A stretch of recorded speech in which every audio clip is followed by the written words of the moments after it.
আসসালামু আলাইকুম সুপ্রিয় শিক্ষার্থী বন্ধুরা, welcome back to my channel Tech Word. আজকে আমি অষ্টম শ্রেণীর ইংলিশ গ্রামার অ্যান্ড কম্পোজিশন এই বইটি পড়াবো। এটি আসলে ইংলিশ তৃতীয় পত্র মূল বই, অর্থাৎ বোর্ড বই। আমরা অনেকেই ইংরেজি দ্বিতীয় পত্রের ক্ষেত্রে বোর্ড বইকে খুব একটা গুরুত্ব দেই না, আমরা সাপ্লিমেন্টারি বই হিসেবে নানান গ্রামার বই পড়াশোনা করি, কিন্তু ইংলিশের এই যে বোর্ড বইটা, এখানে খুবই সুন্দরভাবে গ্রামারগুলো টপিক ওয়াইজ সুন্দরভাবে ব্যাখ্যা করা হয়েছে। কেউ যদি এই গ্রামারগুলো খুব ভালো মতো পড়ে, তাহলে তার গ্রামারে কখনোই আর আটকাবে না। যেমন এখানে দেখো, এখানে parts of speech, modals, articles, degrees, tenses, sentence, voice, যা যা প্রয়োজন সবগুলো খুব সুন্দরভাবে গোছানোভাবে দেওয়া আছে। তো আমরা এই কোর্সে চেষ্টা করব এই ইংলিশ তৃতীয় পত্র বইটি সুন্দরভাবে শিক্ষার্থী বন্ধুদের জন্য সহজভাবে উপস্থাপন করার, যাতে তারা এখান থেকে কিছুটা হলেও গ্রামার শিখতে পারে এবং যেটা তাদের পরবর্তীতে উপকারে আসবে। তো তাহলে শুরু করা যাক। প্রথমে আমরা প্রথম অধ্যায় পার্টস অফ স্পিচ থেকে শুরু করি। পার্টস অফ স্পিচ এটা জানার জন্য প্রথমে আমাদের এখানে কি বলা আছে দেখো। পার্টস অফ স্পিচটা হচ্ছে গিয়ে একটা স্পিচের বিভিন্ন পার্ট। স্পিচের পার্ট গুলো হচ্ছে গিয়ে বিভিন্ন ফাংশন অনুসারে একটা স্পিচকে যে ডিফারেন্ট ডিফারেন্ট পার্টে বিভক্ত করা হয়, সেটা হচ্ছে পার্টস অফ স্পিচ। একটা প্রথম এক্সাম্পলটা দেখি। Sumana is a brilliant student. এই এক্সাম্পলটা কয়েকটা পার্টে ভাগ আছে। প্রথমে হচ্ছে গিয়ে সুমনা। সুমনা কি, এখানে সুমনা এখানে কোন একটা পার্সনকে রেফার করছে। তারপরে ইজটা হচ্ছে গিয়ে সুমনা সম্পর্কে স্টেটমেন্ট দিচ্ছে। ব্রিলিয়ান্ট, ব্রিলিয়ান্টটা এখানে পরবর্তী ওয়ার্ড দেখো স্টুডেন্টস। এই স্টুডেন্ট সম্পর্কে একটা এক্সট্রা ইনফরমেশন আমাদের দিচ্ছে যে কেমন স্টুডেন্ট, ব্রিলিয়ান্ট। তারপরে স্টুডেন্ট হচ্ছে গিয়ে সুমনাকে রেফার করছে, যে সুমনা কে, সুমনা হচ্ছে একজন স্টুডেন্ট। তো এবার আমরা বুঝতে পারলাম যে পার্টস অফ স্পিচ আসলে একটা সেন্টেন্সের বিভিন্ন পার্টকে তাদের ফাংশন অনুযায়ী ক্লাসিফাইড করে।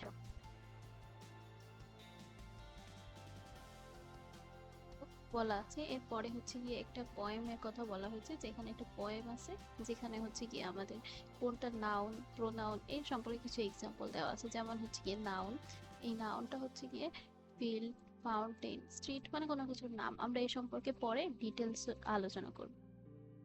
তো এখানে দেখো বলা আছে, read the sentence below and identify each type of parts of speech. এই সেন্টেন্সগুলো থেকে আমাদের পার্টস অফ স্পিচ খুঁজে বের করতে হবে। দেখো আমরা প্রথম সেন্টেন্সটা পড়ি। A frightened man was seeking help desperately. আচ্ছা, এখন দেখো এখানে এ ফ্রাইটেন্ড ম্যান একটা ভীত মানুষ। এখানে ম্যান কি, ম্যান এখানে একটা পার্সন। পার্সন হচ্ছে কি নাউন, ফ্রাইটেন অ্যাডজেক্টিভ, ওয়াজ ভার্ব, সিকিং ও ভার্ব, হেল্প অ্যাডজেক্টিভ। আমরা এইগুলো পরে আরো বিস্তারিত যখন পড়ব, নাউন, অ্যাডজেক্টিভ, প্রোনাউন এই সবগুলো যখন পড়ব, তখন আমরা এইটা খুব ভালোভাবে সলভ করতে পারবো। পার্টস অফ স্পিচের পুরো বিষয়টা জানতে হলে আমাদের আগে পার্টস অফ স্পিচের প্রকারভেদ জানতে হবে। তো চলো পার্টস অফ স্পিচের প্রকারভেদ আমরা দেখি। পার্টস অফ স্পিচ ৮ প্রকার। Noun, pronoun, verb, adjective, adverb, interjection, conjunction, preposition. প্রথমে আসি নাউন। নাউন হচ্ছে names a person, place, things or ideas. Noun হচ্ছে গিয়ে একটা বস্তু বা স্থান, কোনো অবজেক্ট বা কোনো ধারণা নাম বোঝায়, মানে যে কোনো কিছুর নাম বোঝাতে নাউন ব্যবহার করা হয়। যেমন হাউস, টিচার, কাপ, শপ, এগুলো। এখানে কয়েকটি এক্সাম্পল দেখো। My teacher is a very nice person. এখানে মাই টিচার, টিচার একটা, টিচার অর্থ কি শিক্ষক, টিচার কোনো একজন পার্সন, সে কারণে টিচারটা হচ্ছে noun. Amy is going to on holiday to China. এখানে দুইটা নাউন আছে, অ্যামি, চায়না। অ্যামি হচ্ছে একজন পার্সনের নাম, চায়না হচ্ছে একটা প্লেসের নাম, মানে হচ্ছে দেশ। তো এখানে দেখো আমাদের বোর্ড বইয়ে কিছু এক্সাম্পল দেওয়া আছে। তার আগে দেখো আমরা একটু এটার ডেফিনেশনটা পড়ি। এই ডেফিনেশনটা তোমরা নিজেরা এভাবে পড়তে পারো জানার জন্য। দেখো সেম কথা বলেছে, noun is a word use to name something. Name something, কোনো কিছুর নাম, a person, animal, a place, thing or idea. যেমন দেখো এখানে কয়েকটা এক্সাম্পল দিয়েছে যেগুলো আমাদের জন্য ইম্পর্ট্যান্ট। রাজুল, আনা, হামিদা, মালেক, এটা হচ্ছে পার্সনের নেম। তারপরে দ্বিতীয় দেখো, জাপান, ভেনজুয়েলা, এটা হয়তো বা কোনো একটা দেশের নাম। আটলান্টিক সাগর, লন্ডন, বে অফ বেঙ্গল। বে অফ বেঙ্গল মানে কি জানো তো? বঙ্গোপসাগর। এগুলো হচ্ছে কোনো একটা প্লেসের নাম। তো এটা হচ্ছে গিয়ে পার্সন, আমি এখানে পি লিখে দিচ্ছি। এটা হচ্ছে দেশ, কান্ট্রি, এটাকে প্লেসও বলা যায়। এটা হচ্ছে অবজেক্ট, কোনো things, place, stone, pencil, store, music, air, এগুলো হচ্ছে গিয়ে কোনো থিংস, যেমন এখানে বলা আছে things. Biology, honesty, geometry. Biology মানে কি? জীববিজ্ঞান। অনেস্টি, সততা। জিওমেট্রি, এটা হচ্ছে একটা ধারণা, এটা ধরা যায় না, ছোঁয়া যায় না, একটা ধারণা হচ্ছে অনেস্টি। এগুলো জ্যামিতি, এগুলো একটা আইডিয়া, এগুলো সবই হচ্ছে নাউন। ঠিক আছে, তো নাউন বলতে আমরা ওভারঅল বুঝতে পারি নাউন হচ্ছে কি কোনো কিছুর নাম। সেটা হতে পারে কোনো ব্যক্তি, হতে পারে কোনো প্রাণী, কোনো প্লেস, কোনো থিং, অথবা কোনো আইডিয়া। এরপরে আমরা আসি প্রোনাউন। প্রোনাউন জানতে হলে আমাদের আগে প্রোনাউনের ডেফিনেশন জানতে হবে। তো দেখো প্রোনাউন হচ্ছে কি, replace the name of a person, place, thing or idea in sentence. মানে হচ্ছে একটা পার্সন অথবা যে প্লেস, থিং অর আইডিয়া, মানে আমরা যেটা নাউনে পড়েছিলাম। নাউন মানে কি? নাউন মানে পার্সন, প্লেস, থিং অথবা কোনো আইডিয়া। এর পরিবর্তে, এই নামের পরিবর্তে যাদেরকে ব্যবহার করা হয়, যে ওয়ার্ডগুলো ব্যবহার করা হয়, সেগুলোকে আমরা বলি প্রোনাউন। যেমন I, she, our, they, it, এগুলো। এখানে কয়েকটা এক্সাম্পল দেখো। Becky is a very nice friend. Becky খুব ভালো একজন বন্ধু। She always helps me with my homework. এখানে প্রথমে বেকি সম্পর্কে বলেছে যে বেকি হচ্ছে গিয়ে একজন ভালো বন্ধু, সে সব সময় আমাকে আমার বাড়ির কাজে সহায়তা করে। এখানে যখন পরে দ্বিতীয় সেন্টেন্সে বলেছে বেকির কথা, তখন আর বেকির নাম উল্লেখ করেনি। বারবার একই ব্যক্তির নাম, একটা প্যারাগ্রাফ স্টাইল যখন তুমি লিখবে, একটা ডেসক্রিপশন যখন কারো সম্পর্কে লিখবে, তখন প্রথমে ব্যক্তিটির নাম লিখবে, কিন্তু পরবর্তীতে ব্যক্তিটির নাম না লিখে তার পরিবর্তে হি, সি, এম, আই, এসব ব্যবহার করা হয়। সেজন্য এখানে বেকিকে বোঝানো হয়েছে, প্রথম ওয়ার্ডে বেকির পরিচয় দেওয়া হয়েছে, তারপরে বলা হয়েছে বেকির পরিবর্তে সি। এখানে বেকির পরিবর্তে সি ব্যবহার করা হয়েছে, সে কারণে এটা হচ্ছে গিয়ে প্রোনাউন। পরের এক্সাম্পলটা দেখো, you can visit the shopping centre at one o'clock. তুমি শপিং সেন্টারে একটার সময় যেতে পারো। এখানে ইউটাও হচ্ছে একটা প্রোনাউন, এখানে তোমার সম্পর্কে বলা হচ্ছে। আই, ইউ, সি, হি, এই সবগুলোই হচ্ছে কি প্রোনাউন। দেখি আমরা আরো এক্সাম্পল দেখি বোর্ড বই থেকে। দেখো প্রোনাউন, এখানে আগে ডেফিনেশনটা আমরা পড়ি। A pronoun is a word that replace a noun. একটা প্রোনাউন হচ্ছে সেই সমস্ত ওয়ার্ড যেটা নাউনের রিপ্লেসমেন্টে বসে। It helps us to avoid repetition. এটা আমাদেরকে রিপিটেশন থেকে অ্যাভয়েড করে, মানে আমরা বারবার একই ব্যক্তির নাম না লিখে আমরা তার সম্পর্কে যখন বলবো তখন he, she, is, he, she, they, এগুলো বসাতে পারি। যেমন দেখো, instead of Elina talk to Elina's child, you might say Elina talk to her child. এখানে হারটা দিয়ে এলিনা সম্পর্কে বোঝানো হয়েছে, এখানে হার একটা প্রোনাউন। তো দেখো এরপরে আমরা অ্যাজেক্টিভ সম্পর্কে আসি। অ্যাজেক্টিভ হচ্ছে গিয়ে describes a noun or pronoun. যখন নাউন আর প্রোনাউনের সম্পর্কে কিছু বলে সেটা হচ্ছে অ্যাজেক্টিভ। মানে অ্যাজেক্টিভ দ্বারা দোষ, গুণ, অবস্থা, এগুলো বিশ্লেষণ করা হয় নাউন বা প্রোনাউনের।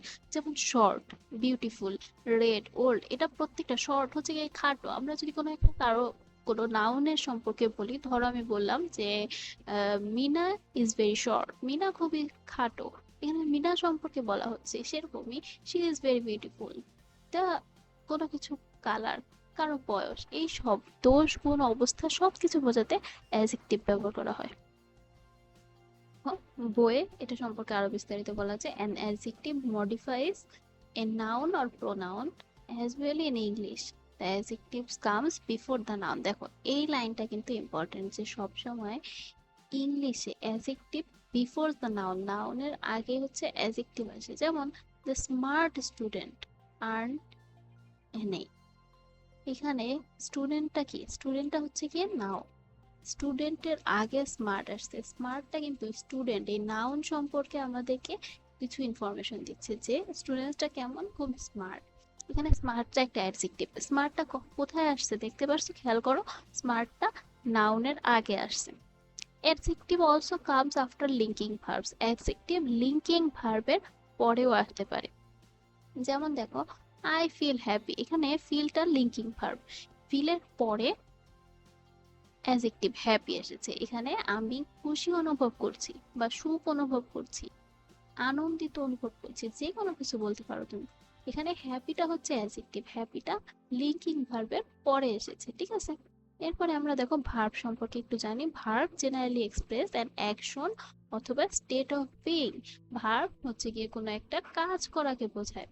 দেয়ার সেভারাল ক্লাসিফিকেশন অফ ভার্ব, ভার্বের অনেকগুলো ক্লাসিফিকেশন আছে, যেমন action verb, linking verb, main verb, auxiliary verb, transitive, intransitive, phrasal verb.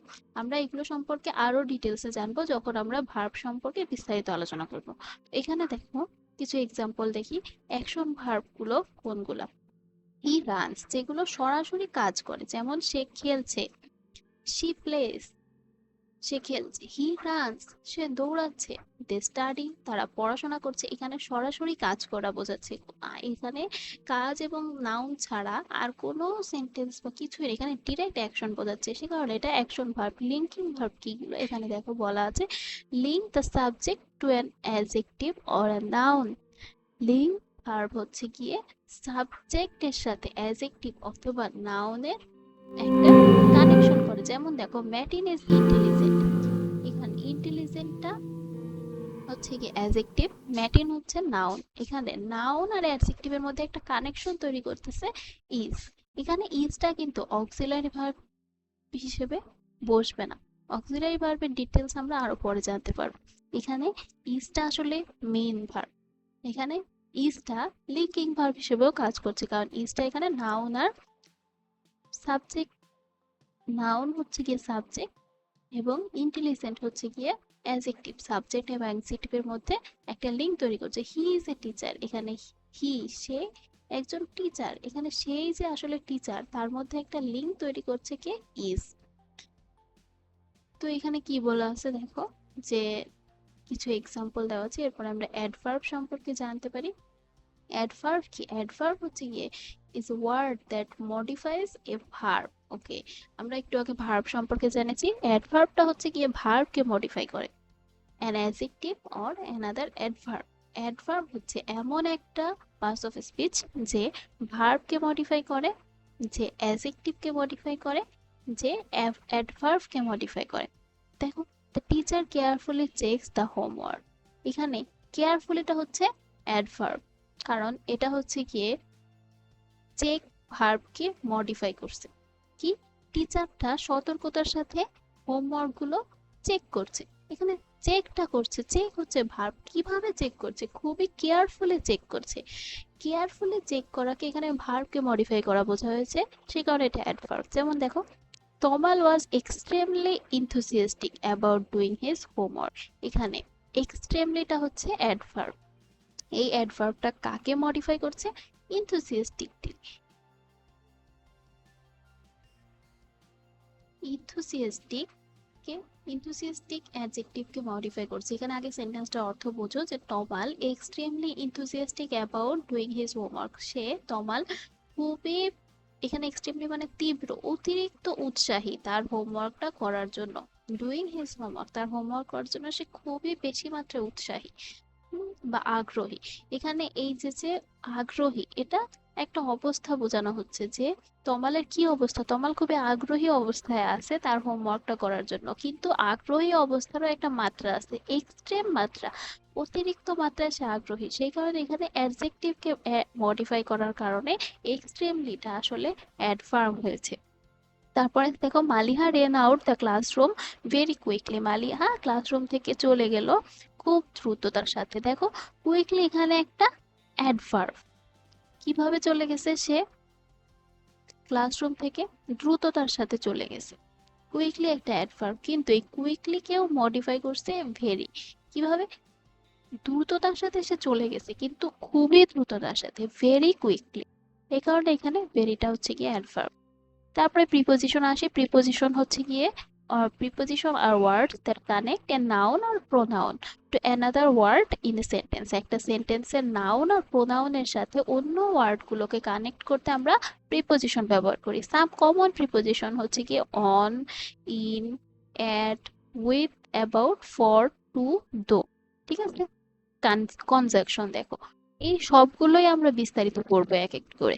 কনজাংশনটা হচ্ছে গিয়ে যেগুলো ওয়ার্ডস জয়েন করে অথবা ফ্রেজ অথবা ক্লজ, এই ফ্রেজ ক্লজ ওয়ার্ডস গুলোকে যেগুলো যে জয়েন করে তাদেরকে আমরা কনজাংশন বলি, যেমন অ্যান্ড, অর, বাট। দেখো কয়েকটা এক্সাম্পল দেখো, he and his brother will come, এখানে দেখো এই অ্যান্ডটা হচ্ছে কনজাংশন, অ্যান্ডটা কাকে কাকে জয়েন করছে, দেখো হি অ্যান্ড হিজ ব্রাদার দুইটা ওয়ার্ডকে জয়েন করছে। তারপর দেখো he came to the class and started teaching, এখানে দেখো he came to the class এটা হচ্ছে একটা ক্লজ, আর স্টার্টেড টিচিং এটা আরেকটা ক্লজ, দুইটা ক্লজকে জয়েন করছে অ্যান্ড, এই কারণে এটা কনজাংশন। তারপরে দেখো it is easy to say but difficult to do, আচ্ছা it is easy to say এটা একটা ফ্রেজ, মানে এটা বলা সহজ কিন্তু করা কঠিন, ডিফিকাল্ট টু ডু, দুইটা আলাদা আলাদা ফ্রেজকে একসাথে করছে কে, but. She is intelligent, therefore she does not need help too much.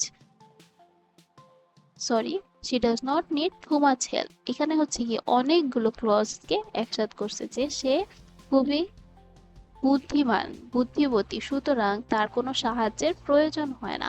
She does not need help much, এইগুলো এখানে অনেকগুলো ক্লজকে একসাথে করার কারণে এখানে দেয়ারফরটা বসছে, দেয়ারফর একটা কনজাংশন। তারপরে দেখো ইন্টারজেকশন, ইন্টারজেকশন হচ্ছে কি, interjection are words use to express emotional state, আমরা যে আমাদের আবেগগুলো প্রকাশ করি এই ক্ষেত্রে আমরা ইন্টারজেকশনকে ব্যবহার করি, যেমন বিভিন্ন ক্ষেত্রে ইন্টারজেকশন ব্যবহার করা হয়।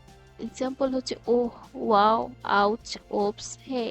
দেখো এখানে কিছু ফ্রেজ বা সেন্টেন্সও ব্যবহার করা, যেমন হোয়াট এ লাভলি ডে, এটা একটা ফ্রেজ, এটা ইন্টারজেকশন ব্যবহার করে করা হয়েছে। How strong the man is, ম্যানটি কত শক্তিশালী।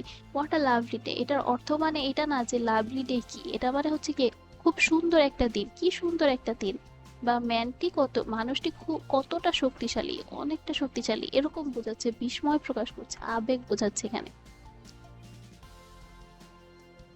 এরপরে দেখো আমাদের নেক্সট টপিকে কি বলা আছে, same word as different parts of speech, এর মানে হচ্ছে কি আমাদের অনেক সময় একই ওয়ার্ড ভিন্ন ভিন্ন পার্টস অফ স্পিচে ব্যবহার হতে পারে, এটা আসলে সেন্টেন্সের উপর ডিপেন্ড করে, সেন্টেন্সে ওই ওয়ার্ডটা কি হিসেবে ব্যবহার হয়েছে এটার উপর ভিত্তি করে বলা যেতে পারে ওই সেন্টেন্সটা কি অ্যাডজেক্টিভ না অ্যাডভার্ব নাকি ইন্টারজেকশন, এইসব।